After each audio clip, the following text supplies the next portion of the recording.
you might notice a mild red hue to my face, you know? As with all children of Yakub, I met in pitched battle with my ancient enemy, the sun.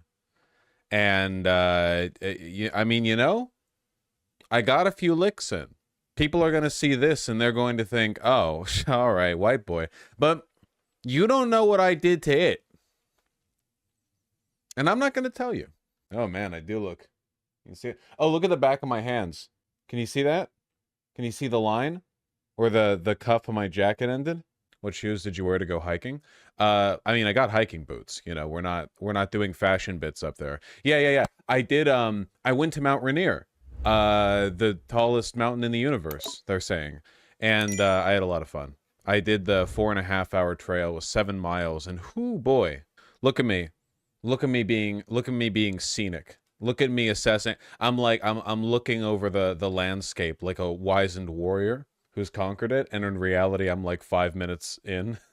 Big mountain. Big mountain. You really love them, don't you? The photos? Here, wait. Here's me being autistic and incapable of smiling. The partner? Oh yeah, I've got a hiking-oriented partner. Okay, here's me not being able to smile for selfies, which is true. Here's the river valley, and this was the closest we got. Not that. This is the closest we got to the mountain peak. Dude, look how close I am. The crazy thing is, I'm 7,000 feet up, and I'm 7,000 feet below the peak of Rainier. How crazy is that? That's a volcano, right? Yeah, Rainier's a volcano. But, like, there's no lava. You know, it's not gone off in a while.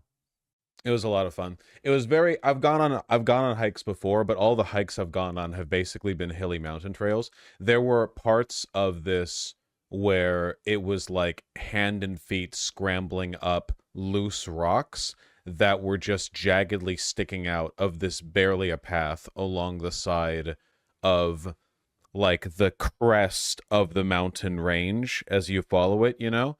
It was like maybe the most dangerous thing I've ever done, and I'm like like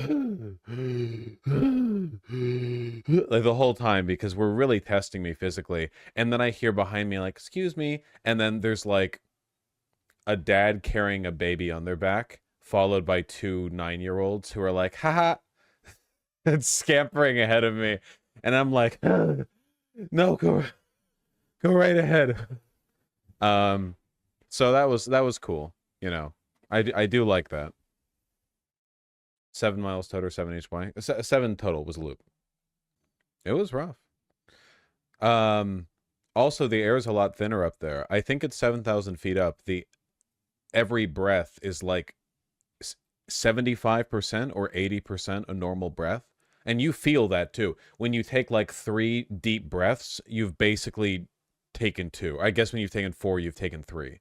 You know, be like skipping every 4th breath when you're really winded, which is like really weird. 7,000 feet is nothing. You can say anything to a live stream audience and they'll be like, yeah, that shit ain't shit, you know? Rainier's like the tallest mountain in the United States. And this was the highest trail on the mountain. But they'll be like, dude, you don't even know what you haven't hand and feet solo climbed to the top of Everest. What are you talking about? You're a pussy. Yeah, it's once you get used to it, you know, like once you get used to it.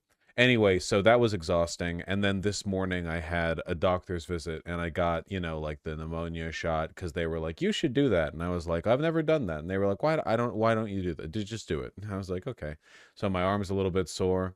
And then they took my blood because of the blood test, just regular panel stuff once a year, you know.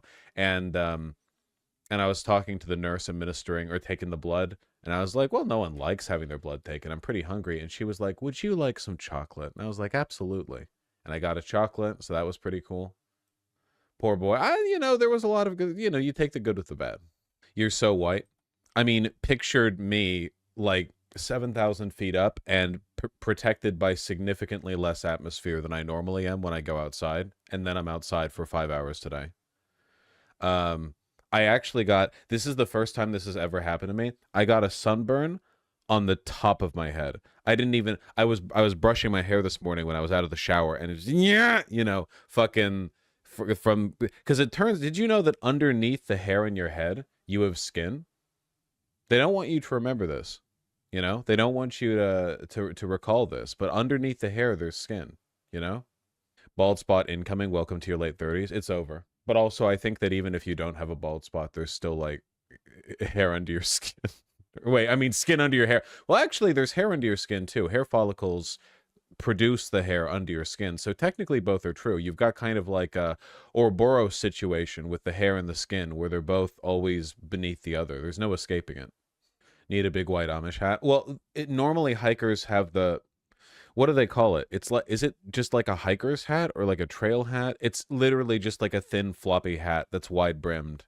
It's really common. You see it. Ranger hats are different. Straw hat, no. It's not straw. Sombrero, no. Bucket hat, no. Floppy hat, sure. Trail hat? Is it called a trail hat? No, it is definitely not called a trail hat. Big floppy hat hikers wear. Hiking hat. It's just called a hiking hat. Trail hats for hikers. I googled trail hat and I didn't get what I... Okay, sure, whatever. It's not like definitions are real. Just like gender, it's not real. They ask me, well, you think so everyone's trans? Yes. Especially the cis people. You mean a bucket hat? No, a bucket hat doesn't have a wide enough brim. A bucket hat is what you wear when you're black and cool or white and corny. Wait, I should roll that one back. No, I'll stand by it.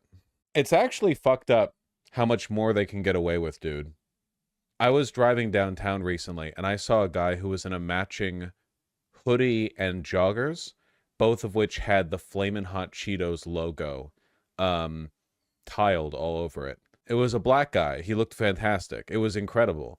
And it's like, fuck, I could never. Like, no one could, It's the confidence. It is the confidence, and there may be a color element to it as well, where, like, maybe it's like, I don't know, like, the same reason that oftentimes in, like, clothing promos you see black guys wearing white tank tops and white guys wearing black tank tops, just a contrast thing. Maybe it's an aura thing. I have no idea. When Yakub created us, we lost a lot in the trade, okay? We lost a lot. They didn't even have Flaming Hot Cheetos back then. Do you think Yakub knew that when he created the Yakubium golem, that he denied them the ability to look good in the matching, like, tracksuit, the Flaming Hot Cheetos? Like, did he even know? How did Marx feel about hiking? Well, Marx was German, and I imagine that when Marx was alive, I don't think hiking was a thing. I think that, like, every time you had to go up a mountain trail, you wrote your will and said goodbye to your family. So I don't know if hiking in the way we think of it today was a thing.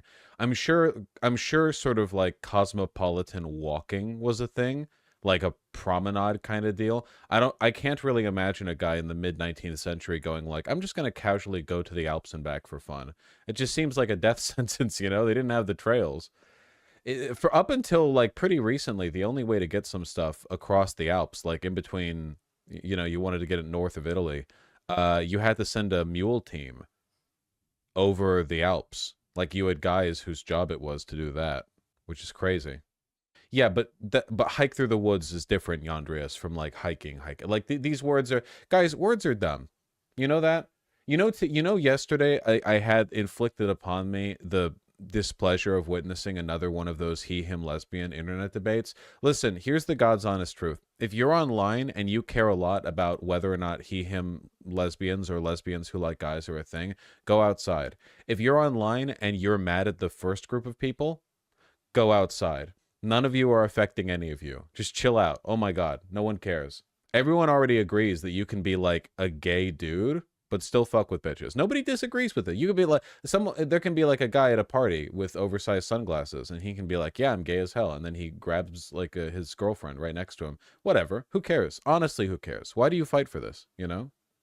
Vaush, I don't fight for anything in the label department, and I don't care personally, but these things do make social interactions even more difficult than they naturally are for you. Mors Fide. Okay, Mors Fide, you've probably noticed that I'm a bit of a yapper, right? And I call myself gay all the time, but I do like women, all right? The unfortunate problem, this is like the language gap, right? Okay? It's like the fundamental one.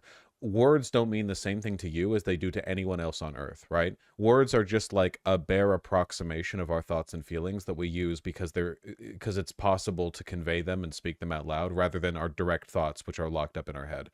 You need to like, it's not about understanding the words, it's about understanding the way people convey them and the ability to like work out what people mean. And there's always going to be misunderstandings, but that's okay because again, it's a fundamentally imperfect process.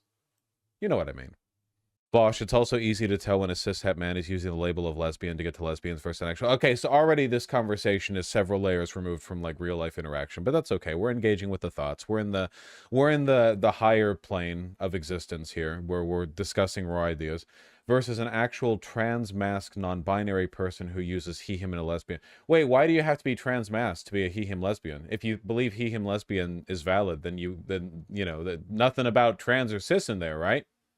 You can just throw that in there. I wouldn't worry about it too much, really. Like it's one of those like if you go outside kind of dealios, the problems people experience have very little to do with this and a lot more to do with, I don't know, healthcare. I literally witnessed that happening once. Just saying, what happening? A cisgender guy saying they're lesbian to get to or like a he him lesbian to get to lesbians. What difference does it make? Being straight isn't real. Neither is being gay. Did you know that?